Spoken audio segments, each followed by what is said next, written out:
hein. Bah là. Les grandes vedettes, Jeanne Moreau et Brigitte Bardot. Les échos de leur célébrité ne sont pas encore parvenus en pays indien et les policiers mexicains qui ont reçu des ordres stricts ne laissent pas passer les voitures. Et c'est dans l'indifférence générale, sans chasseur d'autographes, que Brigitte Bardot et Jeanne Moreau traversent le village.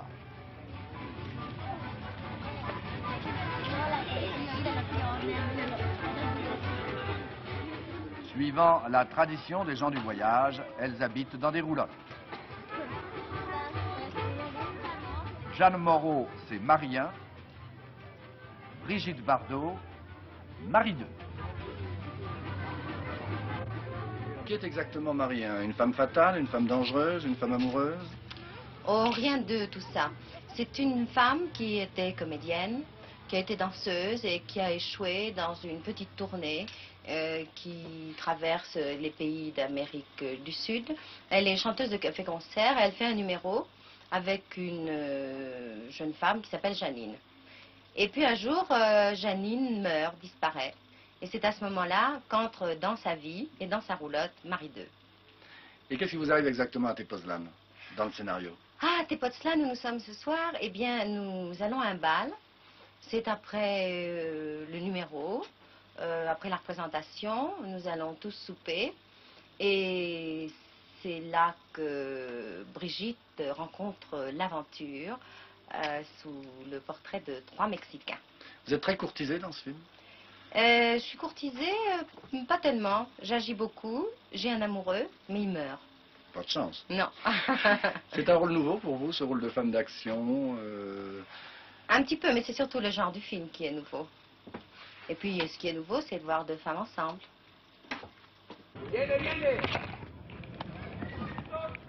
Pendant que les vedettes... Qui est exactement Marie 2? Eh bien, Marie 2 est la fille d'un anarchiste irlandais, anarchiste elle-même, parce que dans la famille, on est anarchiste de père en fille. Et vous faites la révolution quelque part en Amérique du Sud? Oui, avec Jeanne. Et vos activités vous conduisent à quoi faire? Eh bien, pas avec Jeanne, c'est avec Marie 1, c'était très important. Mes activités, eh bien voilà, je fais sauter des ponts, je tire à la mitrailleuse, je lance des grenades, je me promène toujours avec un fusil à la main, on ne sait jamais ce qui peut arriver. C'est un rôle d'action en quelque sorte, non? Oui, je fais un rôle d'homme presque. C'est la première fois que vous tournez un film avec un rôle semblable? Ah oui, mais c'est un rôle formidable. Formidable. C'est autre chose que Babette, c'est du vrai cette fois-ci. Mon Dieu, ça n'a aucun rapport parce que de toute façon, ça se passe en 1910, 12, je sais pas trop. Et puis là, vraiment, je fais la guerre. Ça vous va très bien, les robes d'époque. Bon, ça, c'est pas mon costume d'armée. Non, d'accord. Je veux dire. Ce n'est pas votre costume de C'est pas révolutionnaire. mon costume de révolutionnaire. Il y a des séquences dangereuses à tourner. Il y a un moment, je crois, vous êtes Oui. sous un train. Bon, à un moment, je suis sous un train. Et à un autre moment, je suis accrochée sur le flanc d'un cheval au galop. Vous faites doubler pour ça? Je voudrais bien ne pas me faire doubler. Je voudrais faire comme Belmondo.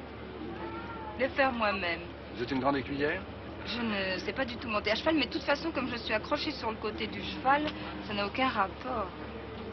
Et dans vos activités de révolutionnaire, Marie 1, c'est-à-dire Jeanne Moreau, est votre complice? Oui, elle est dans le scénario, ma complice, mon amie. Et je voudrais aussi le dire, dans la vie, c'est la même chose. Parce qu'on reçoit beaucoup de journaux français qui ont l'air d'insinuer que c'est la bagarre entre nous deux. Et puisque je peux faire un démenti moi-même, j'en profite pour le faire en disant que je l'aime beaucoup, que c'est une fille formidable et que nous nous entendons très bien. Et que vous êtes les 2 meilleurs amis au Mexique. Nous sommes de bonnes amies et tout se passe très bien, enfin.